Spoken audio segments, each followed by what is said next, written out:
नमस्कार। नमस्कार, मैं राकेश परमार और आप देख रहे हैं महत्वपूर्ण मुद्दा। मित्रों, महत्वपूर्ण मुद्दा में तो आज सबसे महत्वपूर्ण मुद्दा ये था कि हमारे देश में जो इंडियन पिनल कोड है, भारतीय दंड संहिता, भारतीय दंड विधान, उसके प्रावधानों पर क्या एक बार पुनः विचार का आवश्यकता नहीं है। आज कोई और ना विषय लेकर के मैं सिर्फ इसी विषय पर आपका ध्यान आकर्षित करता हूं।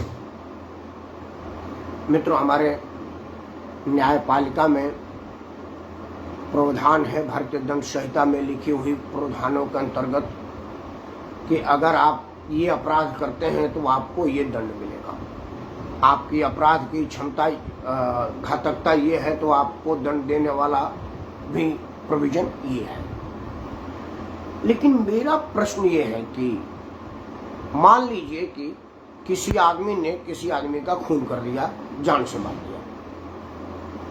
अदालत में जो सर्वोच्च जो सबसे बड़ा हीनियस क्राइम के लिए है वो है फांसी। मारने वाले को फांसी दे दिया, ठीक है। जो अपराधी था उसको समाज में खुला घूमने का कोई अधिकार नहीं है, उसको मरना चाहिए, नहीं तो वो और लोगों को मारेगा, क्योंकि वो बहसी है, दरिंदा है। अगर वो बहसी दरिंदा नहीं होता तो आखिर जान क्यों लेता किसी का? ठीक है, बहुत अच्छी बात है। लेकिन जिस आदमी की मृत्यु हुई उसको क्या मिला, उसको क्या फायदा हुआ, ये मुद्दा है कि नहीं बहस का। एक आदमी अपने जान से गया, हो सकता है वो अपने परिवार का भरण पोषण करने वाला इकलौता कमाने वाला आदमी हो सकता है उसके आश्रय कई परिवार हो सकता है उसने दुनिया में भी और कुछ करने जैसी जिम्मेवारी हो। उसका स्थान का पूर्ति, उसकी क्षतिपूर्ति पर क्या बहस नहीं होनी चाहिए। एक गरीब आदमी को कोई अमीर आदमी मार दिया, हालांकि ये देखा गया है कि अगर कोई बहुत अमीर आदमी किसी बहुत गरीब आदमी को मारता है तो उसको सजा नहीं होता। मतलब हमारे यहाँ लोग कोर्ट खेलते रहते हैं और वो अपना मौत मरता है, और जो मरा है वो बाद में खुद ही भूल जाता है कि मैं यहाँ किस लिए केस में आया हूँ। स्थिति ये होती है कि मान लीजिए कि आपके घर का किसी आदमी का मौत हो गया, आप बहुत गरीब आदमी है, साधन विहीन है, पैसा नहीं है आपके पास, कहने को सरकारी वकील आपको मुहैया करा दिया गया।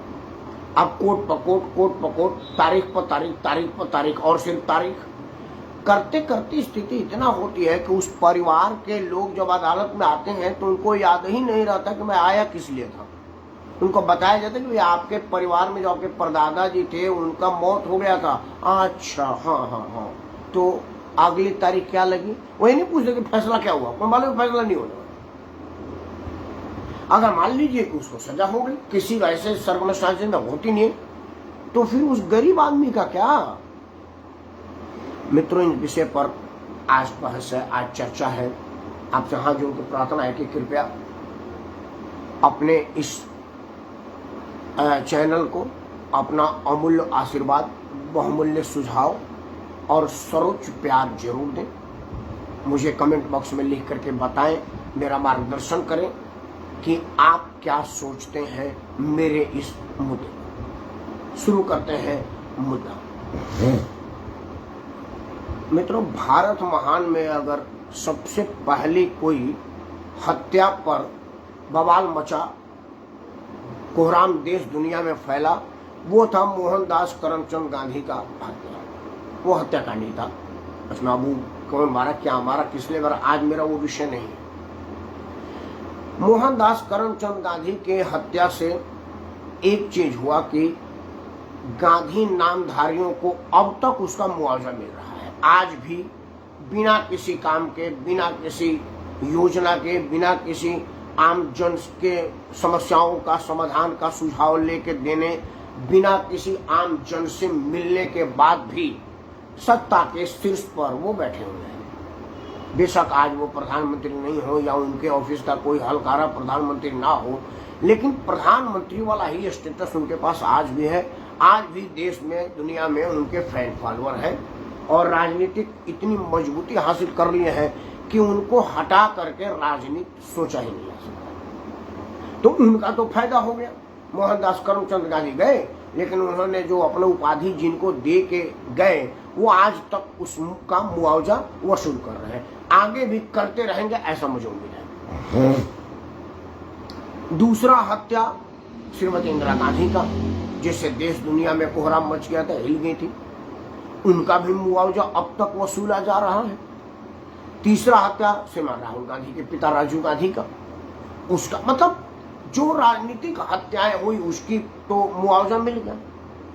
लेकिन क्या है आपको पता है कि हत्या करने का कंपनसेशन राहुल गांधी को क्या मिला, सोनिया गांधी को क्या मिला, या इंदिरा गांधी को क्या मिला जो महात्मा गांधी के नामधारी वारिस थी?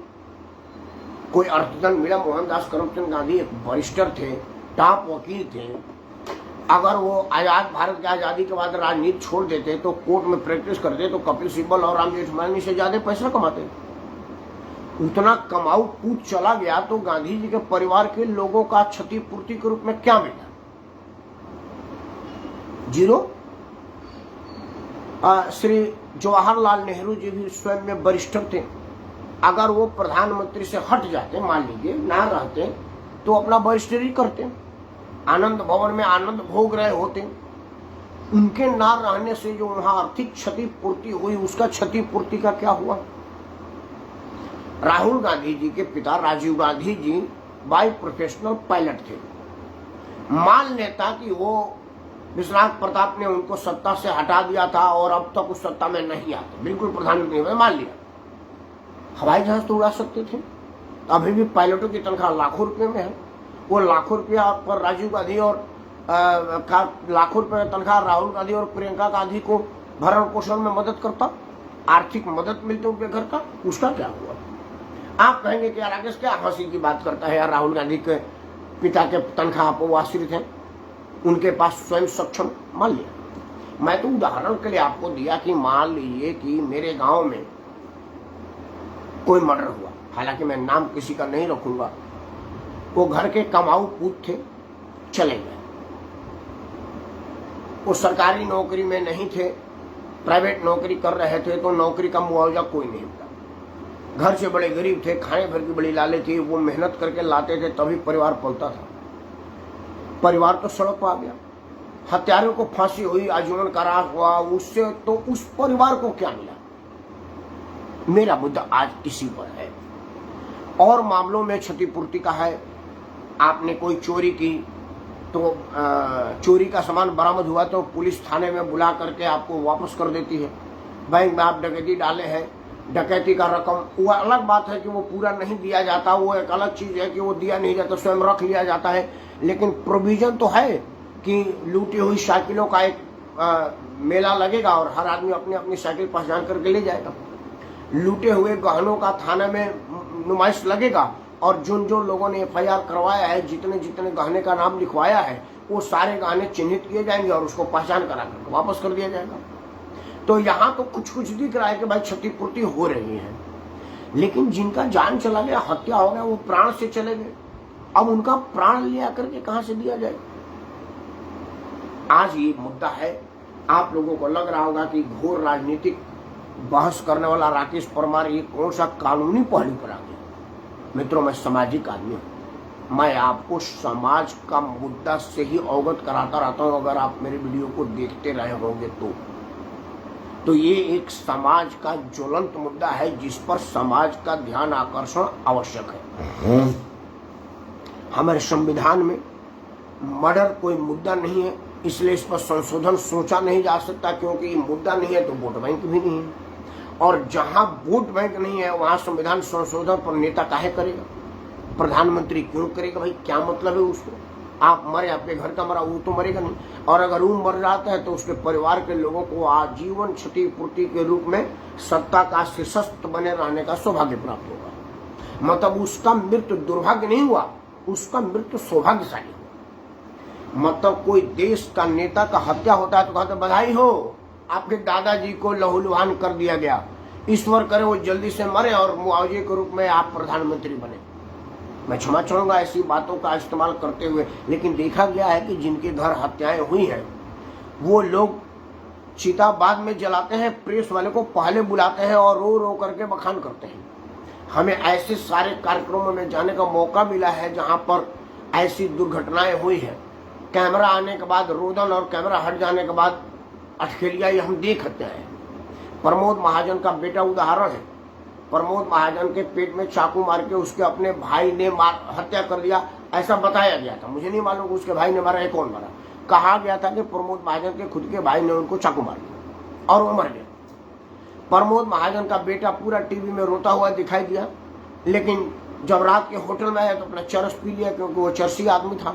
उसे अपने बाप में मरने का कोई चिंता ही नहीं था। इन्हीं सब विषयों चर्चा करते हैं कि क्या इस पर सुधार करने का जन आंदोलन या जन जागरण नहीं शुरू करना चाहिए। इन सब विषयों पर जन जागृति की जरूरत नहीं है, क्योंकि मारे वो जाते हैं जो अपने परिवार के पालन पोषण करने वाले एकला आदमी होते हैं। मित्रों, इंश्योरेंस में ये प्रोविजन है। अगर मान लीजिए कि आपने इंश्योरेंस करा रखा है और अगर आपका हत्या हो जाता है सड़क दुर्घटना में या जैसे, तो जो इंश्योरेंस पेमेंट करेगी वो इन सब चीजों को देखते हुए कि भाई इतना रुपया कमाने वाला आदमी था तो उसको इतने रुपए का आर्थिक नुकसान हुआ तो ये होगा। लेकिन अगर आपने इन सब चीजों में से कुछ नहीं करा रखा है और अगर आप मजदूर आदमी हैं और आप ही के मजदूरी पर आपका परिवार पल रहा है, अगर आपका हत्या हो जाता है तो आपके परिवार का क्या। आज का मुद्दा सिर्फ एक लाइन का मुद्दा रखा था, इसीलिए बहुत ज्यादा लंबा चौड़ा बहस नहीं करूंगा। नहीं तो लोग, कितने लोग होते हैं जिनका डाटा खत्म हो जाता है, कहते हैं कि परमार तुम जो बोलते हो तो तुम्हारा बोली सुनने रहने का मन करता है, बीच में बंद ही नहीं कर सकते और तुम्हारा पूरा वीडियो सुनते सुनते डाटा खत्म हो जाता है। आज एक दो उदाहरण दे देता हूं। सिद्धू मूसावाला समाचार चैनलों पर बस वही छाया हुआ है। सिद्धू मूसावाला का हत्या हो गया, गोलियां मार दी गई। वो खालिस्तानी समर्थक था या खुदे खालिस्तानी था, ये मैटर नहीं। हत्या हमारे देश में, संविधान में, लोकतंत्र में, हमारे समाज में करने की इजाजत किसी को नहीं। अगर आपने जन्म नहीं दिया तो मारने का अधिकार आपको नहीं है। हमारे देश में अदालतों को ये फैसला सुनाने का अधिकार दिया गया है कि अगर आप असंवैधानिक आदमी हैं, आप गैर कानूनी आदमी हैं, आप आतंकी बहसी दरिंदे हैं, तो अदालतें ये निर्णय लेगी कि भाई आपका समाज में रहने योग्य नहीं, आपके वजह से समाज प्रभावित होगा, तो आपको मृत्युदंड, आजीवन कारावास या साल, 2 साल, 5 साल, 10 साल का है, आपके अपने अपराध के हिसाब से कारावास देने का अधिकार है, बाकी किसी को नहीं। तो मूसावाला चाहे कैसा भी था, कुछ भी था, हत्या तो उसकी हुई है। अब कई लोगों का नाम आ रहा है, ये गिरोह, वो गिरोह, फलाना गिरोह, ढिमाका गिरोह। मारा तो कोई 2-4 लोग ही थे भाई। 3-4 असलहों से फायरिंग हुई है तो 4-5 लोग ही मारे होंगे और 4-5 लोग उसको प्रिंट करने वाले होंगे। आज मैं प्रेम नदी जी को सदर। अब सवाल यह है कि मूसावाला तो लाखों रुपये का कमाई करने वाला शख्सियत था। उस मतलब बड़ा अपने यहाँ का फेमस गायक था, लाखों रुपया का उसका सोच था, मतलब घर में लाखों करोड़ रुपए की आमदनी थी। अब उसके हत्या में मान लो 2 लोग, 10 लोग, 20 लोग, 50 लोग दोषी करार भी दिए जाते हैं और सबको फांसी भी हो जाता है, तो मूसेवाले के पिता के घर में तो वो लाख रुपया महीने का आमदनी बंद हो गया ना। मेरा मुद्दा आज यही है। मूसावाला, मैंने सिर्फ एक एग्जांपल दिया आपको कि मूसावाला ही आजकल चूंकि समाचार पर है, तो आप सिद्धू मूसावाला के अलावा किसी और का सुनेंगे नहीं, तो सिद्धू मूसावाला के एग्जाम्पल में सुन लीजिए। गवैया बड़ा बढ़िया था, हिट गायक था, कई एल्बम सीडी निकल चुका है, सुना है कि साथ कोई पंजाबी फिल्मों में भी गाना गाया है। नहीं भी गाया होगा तो कलाकार तो बढ़िया था, कलाकार बढ़िया था तो महंगा शो कर रहा होगा, उसका सीडी कैसेट बिक रहा होगा, उसके यूट्यूब से पैसा आ रहा होगा, तरह तरह से उसकी कमाई होगी। ऐसे लोग विज्ञापन करते हैं, लोगों के शादी ब्याह जन्मदिन में जाकर के फीता उता काटते हैं, इस बात का भी पैसा लेते हैं। मतलब वो तो बीड़ी पी के थूकने का पैसा लेते हैं, कोल्ड ड्रिंक पी करके थूकने का पैसा लेते हैं, पान परा खा कर थूकने का पैसा लेते हैं। मतलब उन लोगों का तो अंग अंग बिका हुआ है। मतलब कि वो रोज रोज अपने घर में पैसा ले आ रहा था ना, लाखों करोड़ रुपया। उसका जो वो एकदम किला जैसा घर है, ऐसा लग रहा है जैसे कहीं का जेल है। वो जो किला जैसा घर है वो तो पैसे से बना है ना। अब उसके मरने के बाद उसके हत्यारों को अगर फांसी भी दी जाएगी तो उसके बाप का तो आर्थिक आमदनी खत्म हो गया, उसके बाप को क्या मिला? आज का मुद्दा मैं यही उठाया हूं कि किसी ने किसी की हत्या कर दी तो हत्यारों को तो फांसी हो गई, चलो मान लीजिए हत्या के बदला हत्या, उसने गोली से हत्या की और इसने फांसी से हत्या किया, बराबर हो गया। लेकिन जिसका हत्या हुआ उसको क्या मिला, उसके परिवार को क्या मिला? अपने परिवार का तो कमाऊ पुत था। मेरा मुद्दा यही है कि इस मुद्दे पर जन जागृति की आवश्यकता बहुत ज्यादा है, क्योंकि ये वोट बैंक नहीं है तो इसमें कोई संविधान संशोधन का गुंजाइश नहीं है, हो ही नहीं सकता, क्योंकि हत्या मुद्दा नहीं बन सकता। कोई राजनेता भी हत्या को मुद्दा नहीं बनाएगा। लेकिन हम तो सामाजिक लोग हैं, समाज के हितों की चिंता करते हैं। हम तो अपने सरकारों पर, जनप्रतिनिधियों पर, नेताओं पर और उस क्षमता में रहने वाले क्षमतावान लोगों पर दबाव बनाए कि भाई आप अपने मतलब का संविधान पर संशोधन करते रहते हैं। जब बहुमत आते हैं तो दलित वोट बैंक के लिए अनुसूचित जाति जनजाति आयोग के अधिकार को और ज्यादा कड़ा कर देते हैं। जब आप बहुमत में आते हैं तो पंडित जी लोग को भगा करके किसी जी को मंदिर में प्रवेश करने की इजाजत दे देते हैं। जब आप बहुमत में आते हैं तो मक्का मदीना जाने वालों को छूट दे देते हैं। जब आप शक्ति में आते हैं तो राम मंदिर बनाने वालों को गोली चलवा देते हैं। जब आप शक्ति में आते हैं तो मंदिर में पूजा करने के रट लगाने वाले हिंदुओं के सत्य सनातन पे आधारों पर कुठारघात करके कानून बना देते हैं कि भाई आज के बाद जो मंदिर मस्जिद जिस स्थिति में है उसी तरह में होगी। मतलब जिन जिन मंदिरों को तोड़ करके मस्जिद बनाई गई है, अब कानून बना करके मैं कह रहा हूं कि आप उसके विषय में कुछ नहीं कह सकते, क्योंकि आप हमको वोट दे करके अपना हाथ काट चुके हैं। अब आपके पास कुछ नहीं है, और चूंकि आप इकट्ठे नहीं है, एकत्रित नहीं हो सकते, इसलिए आगे भी कुछ नहीं करेंगे। और कहाँ हुआ? मौज तो कर ही रहा है, कांग्रेस आज तो जिंदा ही है। इन सब विषयों पर आप संशोधन कर देते हैं, लेकिन क्या इस पर एक संशोधन नहीं करेंगे कि जिस आदमी की मौत होती है उस आदमी का आमदनी का एक आकलन किया जाए। सक्षम न्यायपालिका है हमारे सामने, हमारे देश में। मैं अपने न्यायपालिका पर किसी तरह का संदेह व्यक्त ही नहीं करता। उससे बढ़िया होगा कि न्यायपालिका गांव के प्रधान जी और 5 न्यूट्रल लोगों से राय ले ले। अगर वो किसी नौकरी में है तो उसके नौकरी का स्लिप वगैरह ले ले। अगर प्राइवेट नौकरी में है तो प्राइवेट नौकरी की स्लिप ले ले। अगर मजदूरी करता है तो मनरेगा मजदूरों की रेट हर आदमी के पास है। डेली वेजेज मजदूरों का सरकारें निर्धारित करती है। उस मजदूरी से उसके जवान रहने से लेकर के बुजुर्ग रहने तक का खर्चे का आकलन कर दे कि इतना रुपया ये आदमी कमा सकता था और इसका परिवार पल सकता था। इकट्ठे ना दे तो कम से कम मान लीजिए कि एक मजदूर है वो 15,000 रुपया महीना की जगह 10,000 रुपया महीना कमाता है, मान लिया, तो कम से कम जिस आदमी ने हत्या किया है उसको फांसी के साथ साथ उसके परिवार पर इस बात का दंड प्रावधान लगाया जाए कि भाई कम से कम 7,000 रुपया महीना 30 साल तक तू देता रहेगा। तू नहीं देगा तो फिर तेरा फांसी बाद में होगी। तू जिंदा रहते हुए अपना खेत बाजार घर द्वार बेच बाच करके उसको दे। जैसे आज योगी आदित्यनाथ जहां कोई अपराध में पाया जाता है उसका अगले दिन उसका घर असंवैधानिक हो जाता है, बुलडोजर चल जाती है। हालांकि मैं बुलडोजर चलने का समर्थन करता हूं, लेकिन कानून का विद्यार्थी होने के नाते बुलडोजर चलने के प्रक्रिया पर तो मैं प्रश्न उठा सकता हूं, क्योंकि ये कानपुर वाले को तो बुलडोजर के उसके ऊपर से बुलडोजर चला देना चाहिए। अगर मैं मुख्यमंत्री होता तो दीवारों को बुलडोजर नहीं चलाता, मकानों को नहीं चलाता, उनके ऊपर चलवा देता जिन्होंने इतना जगह ने हत्या किया है। लेकिन फिर भी आज तक उनका घर अवैध नहीं था, अब बुलडोजर चलेगी। अभी पता चला कि अवैध निर्माण था। ये है तो ये आप प्रोविजन कर रहे हैं अपराध पर पूर्ण नियंत्रण पाने की मंशा से, क्योंकि अब जो भी अपराधी होगा वो अपराध करने से पहले सोचेगा कि फलाना अपराधी ने अपराध किया था तो उसका घर टूट गया। यार ये 500 रुपया पत्थर की मजदूरी मिलती है, 500 की जगह 5,000, मेरा 50,000 का घर टूट जाएगा। ना बाबा ना, ये सस्ता सौदा नहीं है, बड़ा महंगा सौदा है, मैं नहीं करूंगा। तो अपराध पर नियंत्रण आएगा। योगी आदित्यनाथ के अपराध नियंत्रण पर मैं एकदम उनका समर्थन करता हूँ, उनके साथ हूँ। लेकिन योगी जी एक बात आप और लगा दीजिए, हालांकि मुझे मालूम है ये केंद्र का मामला है, राज्य सरकार ये नहीं लगाती, लेकिन आप तो अपने राज्य में नोटिफिकेशन कर दीजिए। जैसे नीतीश कुमार ने एक संवैधानिक घोषणा कर दिया कि मैं जनगणना अपने पैसे से करवाऊंगा, कानून में नहीं है और लोग उसकी वाहवाही करते हैं।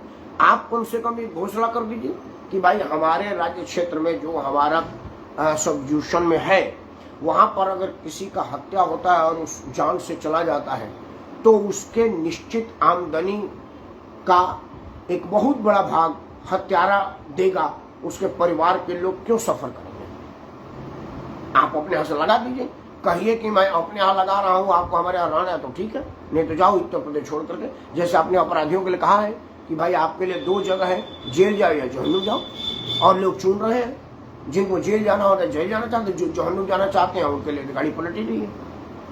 आज का मुद्दा यही है, जिसका जो अपराध, कोई अपराध में हाथ पांव गंवा के जिंदा रह रहा है तो उसके इलाज से लेकर के क्षतिपूर्ति तक वसूली जाए, और इसको बकायदे इंडोर्स किया जाए। अदालत में फैसला है कि आज हत्या के एक हत्या आरोपी को 15,000 रुपया महीना अगले 30 साल तक और सजाए मौत साथ में दी गई है। ऐसा होता है ना कि 4,000 रुपया जुर्माना और 6 महीने की सजा दोनों सुनाया गया, तो अदालतें सुनाए कि हत्यारे के परिवार के मूल संपत्ति से 30 साल तक, 20 साल तक, 10 साल तक वो अदालतें निर्णय लेंगी कि वो कब तक जवानी में कमा पाता और कब तक उसका परिवार उसके आमदनी पर निर्भर हो पाता। मान लीजिए उसके बच्चे 4-4, 5-5 साल के हैं तो कम से कम बच्चों को 20-21 साल होने तक तुमको देना है।